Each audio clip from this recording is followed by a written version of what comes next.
Have you ever been in a room full of people, at a party or a busy cafe, surrounded by laughter and conversation, yet you've never felt more alone? It's a strange, sinking feeling, isn't it? This isn't just about being shy or an introvert. It's a paradox that millions of us experience, the feeling of being isolated in a crowd. This isn't a personal failing. It's a profound psychological phenomenon, a silent signal your mind is sending you. And the reasons behind it are far more subtle and surprising than you might think. They're hidden psychological traps that even the most outgoing people fall into. In this video, we're going to uncover 7 of these hidden reasons why you can feel completely invisible in a sea of faces, and what this feeling is really trying to tell you. First up, the most fundamental reason: you're experiencing a crisis of connection quality, not quantity. We often think loneliness is about the absence of people. But it's really about the absence of deep, meaningful connection. The human mind doesn't just need social interaction, it needs social nutrition. Think of it like food.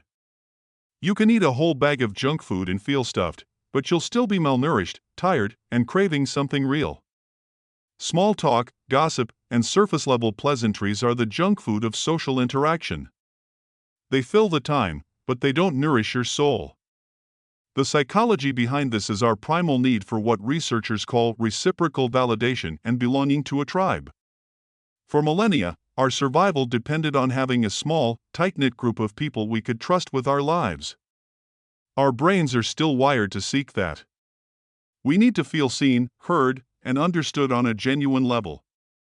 When our interactions stay on the surface, we're not getting that validation. It's like tapping on a thick pane of glass. You can see the other person, you can hear them, but you can't truly connect. Your nervous system stays on low-level alert because it hasn't received the signal that you are with your people. Imagine you're at a work happy hour. You chat with a dozen colleagues. You talk about the weather, a recent project, weekend plans. It's all perfectly pleasant. You're smiling, you're nodding, you're asking the right questions. But as you drive home, a wave of emptiness washes over you, and you feel strangely more lonely than before you went. That's because despite being surrounded by people, none of those conversations touched on anything that truly matters to you. You didn't share a moment of vulnerability or a genuine, unguarded laugh. You weren't nourished, you were just socially snacking. This leads directly to our second point: you're feeling emotionally invisible. This is the painful feeling that even if people are looking right at you, they don't see the real you. They see the mask you're wearing, the polite smile, the agreeable nod, the competent professional. But the person inside, with all their private worries, secret hopes, and strange quirks, remains completely unseen. This creates a profound disconnect, a chasm between your inner world and your outer experience. You feel like a ghost at the feast. Psychologically, this ties into our need for authenticity.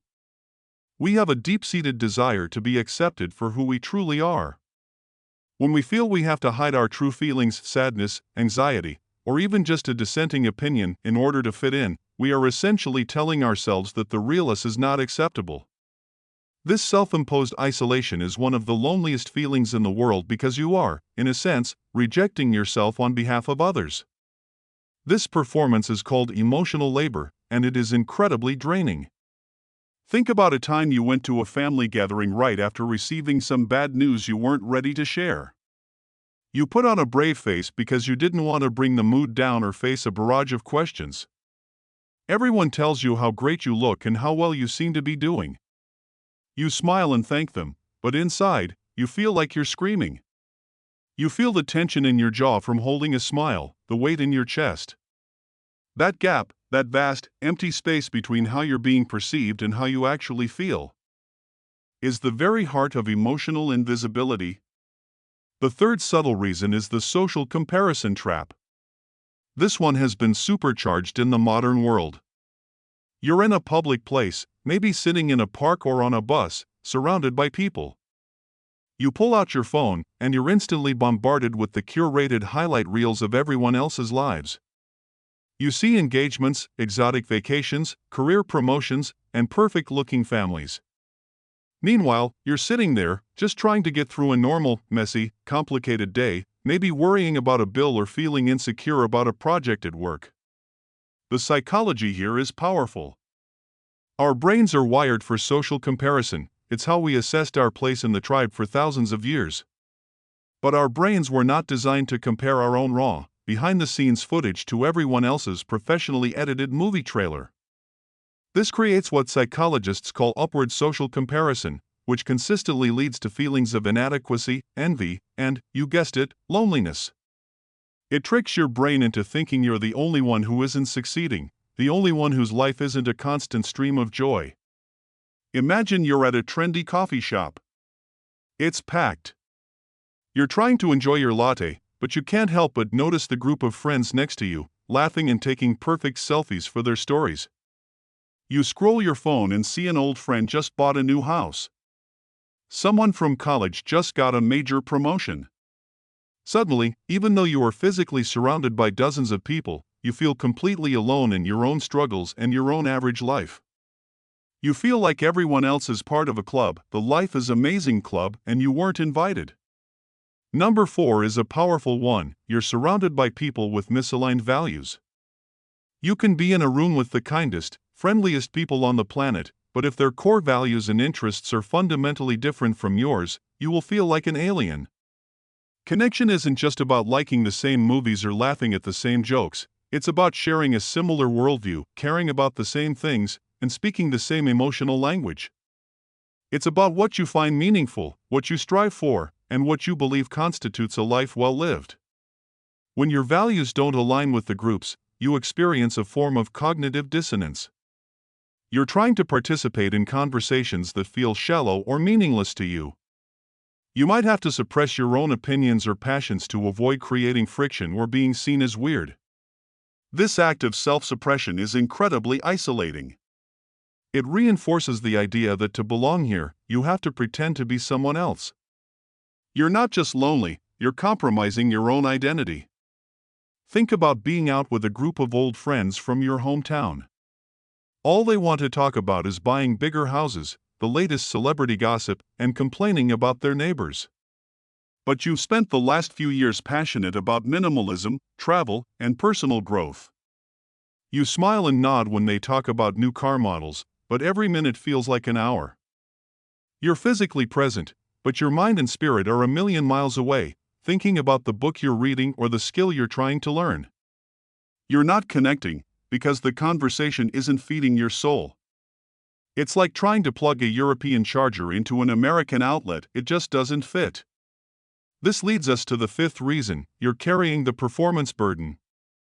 In many social situations, we don't just show up, we put on a performance. We play the role of the funny one, the smart one, the good listener, or the confident professional. This is especially true in environments like networking events, first dates, or meeting your partner's parents. We are so focused on managing impressions, saying the right thing, and hitting our cues that we create a barrier to genuine connection. The psychology here is about the social self versus the true self. Constantly maintaining your social self is exhausting. It takes up so much mental energy that there's none left over to actually be present, vulnerable, and form a real bond. You're so busy acting out the script of connection that you never get to experience the feeling of it. This can also be tied to a fear of being judged, a belief that your true, unpolished self isn't interesting or good enough. Imagine you're at a professional networking event. You're on. You've got your firm handshake, your elevator pitch ready, your charming questions lined up.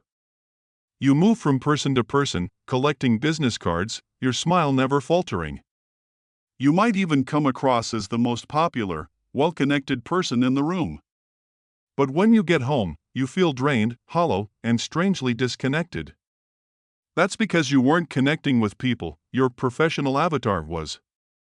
The real you is just the puppeteer, hidden behind the curtain, pulling the strings and hoping nobody noticed. Number 6 is a trap of our own making. You have unrealistic social expectations. Sometimes, we walk into a social situation with a backpack full of heavy expectations. We go to a party hoping to have a life-changing conversation. We join a new club expecting to find our new best friend on the very first day. We crave depth, and we want it now.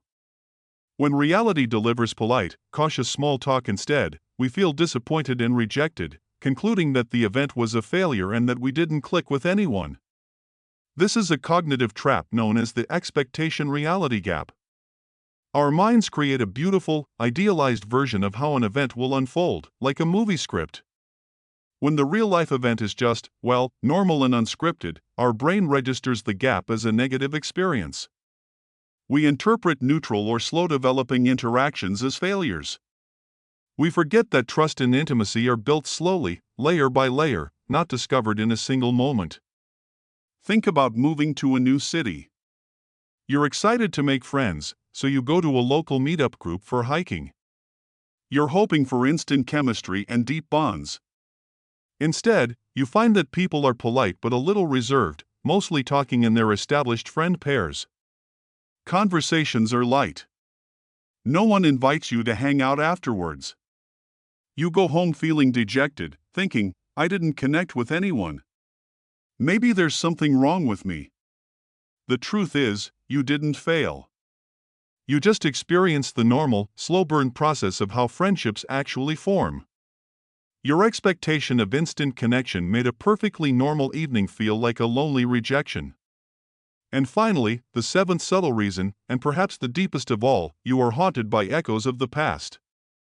Our past social experiences create a blueprint for how we interpret the present. If you have a history of being excluded, bullied, betrayed, or made to feel weird as a child or teenager, your brain becomes hypervigilant to signs of it happening again. This is a protective mechanism. Your mind is trying to shield you from getting hurt by spotting the danger before it strikes. The problem is, it often sees danger where there is none. The psychology is rooted in our threat detection system. For someone with a history of social pain, neutral social cues can be misinterpreted as threatening. A group of people laughing across the room might be perceived as laughing at you. Someone checking their phone while you're talking might be interpreted as a sign of profound boredom and disrespect, not just a multitasking habit. A moment of silence is read as awkward rejection, not a natural pause in conversation. Imagine you're at a big gathering. You feel a bit anxious, but you're trying. You see two people glancing your direction and then whisper to each other. Your stomach instantly drops. Your heart rate quickens.